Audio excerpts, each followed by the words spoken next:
Let's jump into this first story. They're coming for Trump. DC watchdog group brings suit on behalf of Colorado voters to remove Trump from 2024 ballot using the 14th Amendment. That's the gist of the story. Here we go again. I don't know if it's the Citizens for Responsibility and Ethics in Washington crew claims that Trump has disqualified himself for violating Section 3 of the 14th Amendment. We knew that they were trial ballooning this when they went after a bunch of politicians over January 6th. One guy, Coy Griffin out of New Mexico, I think it was, actually got removed over it. I don't know if they succeed, but I do know they're not going to stop trying to get him removed, and they need to remove him from only one state, and it doesn't even need to be, all it has to be is, I don't know how many states are not winner take all. There's a few, like Nebraska's kind of weird, but if they remove him from any one state, particularly a swing state, that's it. He's going to have a very hard time winning, especially he needs to win 3. He doesn't need that many votes. It was 42,000 votes he lost by in 2020, but this is their strategy. They can't win. Right now, we are seeing them go after all of these January 6ers, many of whom were nonviolent. Mm-hmm. They're trying to generate as much anti-Trump sentiment. We've got news stories about potential mask mandates coming back. They are pulling out all the stops, and it is not even 2024. Charlie Kirk tweeting earlier that new criminal charges may be about to drop from Jack Smith pertaining to Donald Trump and his actions pertaining to voter machines. You've got a warning already from Jack Smith that Trump's statements are tampering with the jury pool, and it's 2023. We got a whole year in front of us, and the shenanigans have only just begun. I got to say, though, I just don't, I'm kind of resigned to accept that Trump's not going to be president, and it doesn't matter anyway, because the president ain't going to fix this. It's going to be the private sector. The president can stand by and say no, but cannot make anything happen. The public is going to make a change. If we're really going to have some sort of psychological revolution in this country, it's not going to happen from the top. But the top will be involved. But I don't think placing faith in the next guy to win the race is like the way that we're going to save our nation, and it never really was. I partially agree with what you're saying. It is a cultural shift that needs to happen, and that is happening with the parallel economy that's being built, with Public Square, as successful as they've been with, as we've already mentioned, Bud Light, Target, we mention them every single day. And now Cousin T's Pancake Mix challenging these woke corporations. The parallel economy is the cultural shift we need to win. But in the short term, the long-term thing is going to be winning the culture war. The short-term thing is, we're probably going to need to criminally charge criminals and have some accountability. The idea that, I'll put it this way, Trump winning is a key is a strategic position in winning this ongoing cultural cold civil war, whatever you want to call it. It would be great for a lot of people, but the metaphor I'm feeling is like you're going to a horse race and Trump's your horse, for instance, and you're like, that guy, he's going to win. I got everything. We need this horse to win, but like they owned the arena where the horse is running. They set all the rules in real time. They can have new runners come onto the race at any moment. They can actually tell your horse to stop running and go sit down during the race. So how do you expect that horse to win? Well, first of all, I want to get something out the way. January 6th, I was in Washington, D.C. I was there at the rally. Now, I did not go to the Capitol, so FBI don't come knocking on my damn door. I did not go to the Capitol, but I was there, and Trump had nothing to do with people busting out windows or whatever was going on at that Capitol. He did not tell people to riot. Trump is all about peace. He's all about peace, and I was there. So them going after him for January 6th is just straight up bogus. So I just want to get that out the way because I was there. Now, you are right. So we do need really listen. Will things change? Probably not. But we still need Trump in office. We need him in office. And yes, the Democrats and the damn deep state is running this and running that. But we can't just sit back and say, well, if Trump win, it doesn't really matter. Like, that's not the attitude to have. Well, what are you hoping? What are you hoping for with a Trump victory? Like, if Trump wins, what do you see that? Well, first of all, I want Trump to continue to do what he was doing. He was making this country great again. He had a lot of stuff in store for America, but also I want Trump, which a lot of people don't want him to do. Oh, Trump, you shouldn't go after them. You shouldn't. That whole retribution thing is not good. Trump should go after these criminals too. He should go after these people who are causing all of this chaos in America. That's what he needs to do. And if he doesn't win, who's going to go after them?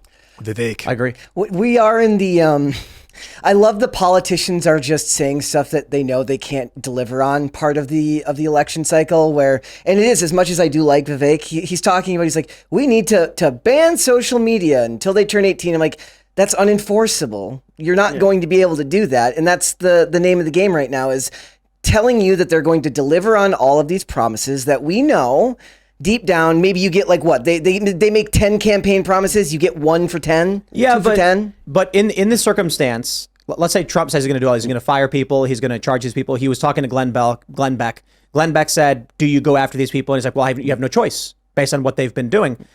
It's really, really simple. If Donald Trump gets elected and does not do it, then he will go to prison for the rest of his life. His supporters will go to prison. They'll start targeting more journalists and lawyers, which they're already doing. So it really is just pick your poison. It either goes one way or the other. There's no middle and there's no off ramp. Yeah. Either if Trump gets elected and he goes after these people, starts arresting people, you're going to see arrests. He doesn't, then they continue what they're already doing in arresting Trump supporters, his lawyers. And they don't stop there. Yeah. I mean, trying to take Trump's name off the ballot is one of the most extreme things we have ever seen in this country. The first time, I believe, it's ever been attempted to be used, and they're on attempt number 4. Right. Extreme. They silenced the president of the United States of America. That's even worse. When they took him off of Twitter, Facebook, Instagram, they silenced a sitting president. So all the stuff that they're doing now, I am not surprised. But we have to play dirty. We have to play the same games that the Democrats are playing. I'm sick of these weak ass Republicans sitting back talking about, well, we are above that. Bullshit. We're going to investigate a bunch of stuff and have nothing come out of any of it. Bull crap. Yeah. Above my ass. We need to. We have to play dirty. Where's Kevin McCarthy at? What is Kevin McCarthy doing? If people were going after Joe Biden and trying to arrest him and Nancy Pelosi, if she was still the Speaker of the House, Nancy Pelosi would be knocking doors down right now. Yeah. She would not be allowing Republicans to go after Joe Biden. She would be punching back. Why are we not doing the same? They're way more ruthless, and with access to the media, they come out looking better than Republicans every single time. But I don't think that really matters at this point. I think more so the issue is everybody knows that it's a facade, but everyone's just kind of going along with it. Yeah. It's starting to break, though. Like I was mentioning, I mentioned these 4 examples, 2 positive, 2 negative, right? Sound of Freedom and Richmond North of Richmond are huge net positives and cultural victories. And then you have Bud Light and Target as 2 examples of basically our side of things, which is it's not left or right. It's constitutional republic, which they call right or whatever. But it could be, you could have more liberal opinions. We're winning in terms of freedom, liberty, challenging the woke cult and their narrative of control. They're failing. Look at the ADL and the SPLC and the narrative that's come out as of recently. Elon Musk challenges the ADL. Now ban ADL starts trending on Twitter, X, and then what is it? The executive director guy or whatever says that they're a bunch of white supremacists. It doesn't work anymore, dude. You're just spitting into the wind at this point. Nobody cares what you have to say. It doesn't work. We're winning that. So let them try.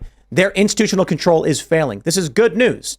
That's why I'm like, you got to be careful, because these videos of J6ers getting arrested, I think, is intending to provoke a response. And all you got to do right now is really simple. You got to buy pancakes, right? Yeah. But I'm not even kidding, right? Supporting the parallel economy, make money for yourself, support companies that believe in your values, get the word out to vote, and vote in large numbers. This is why they're trying to pull Trump's name from the ballot, because they can't win in any standard circumstance. Adrian Norman's really good about this. When a lot of his posts and the stuff he does with his journalism is he talks a lot about how people push back on the cultural issues online. He's like, yeah, but are you going out to vote?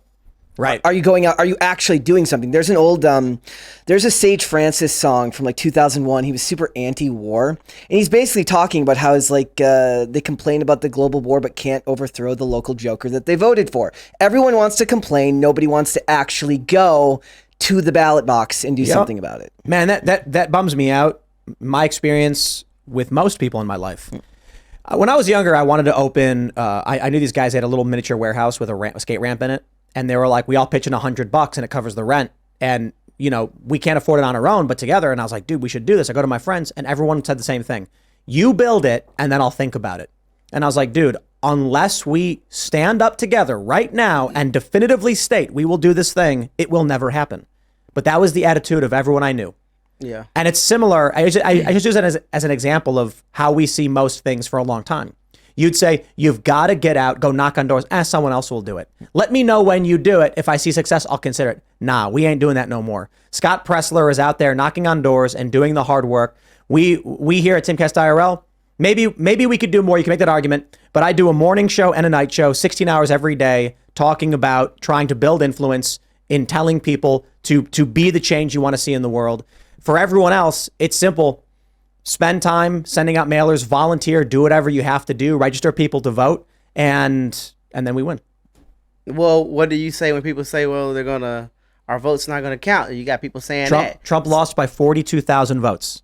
So when they come out and they're like, there's no way Joe Biden got 81 million votes. I'm like, dude, yeah, he got 81 million votes because New York and Los Angeles voted in huge numbers because they were locked in their houses. Yeah. But there were 3 key swing states where between them, Donald Trump only needed 42,000 votes.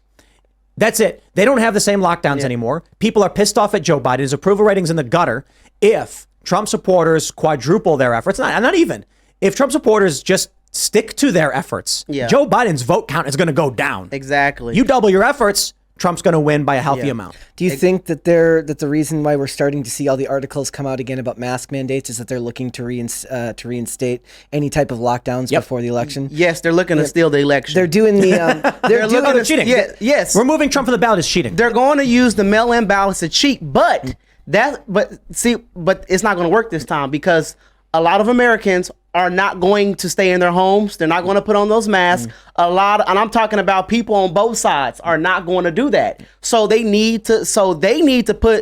why they want to put President Trump in prison. That's why they want to lock him up because they can't use COVID to win this time. It's not going to work. Nobody's falling for that. Yeah. They're already doing it with when it was in 2019, it was Tom Hanks was the first celebrity to get COVID. And they're like, oh my God, if a celebrity can get COVID, then I suppose I can. They're already doing this again where they're because I cover pop culture and news like that. So I'm seeing all these articles like celebrity gets this, celebrity gets this. So they're already saying like Whoopi Goldberg gets COVID for the 3rd time and everybody's shocked. But it's because they're already starting to roll out the article propaganda when they start trying to reinstate these things. Thanks for watching this clip from the Timcast IRL podcast. Hang out with us live Monday through Friday at 8 p.m.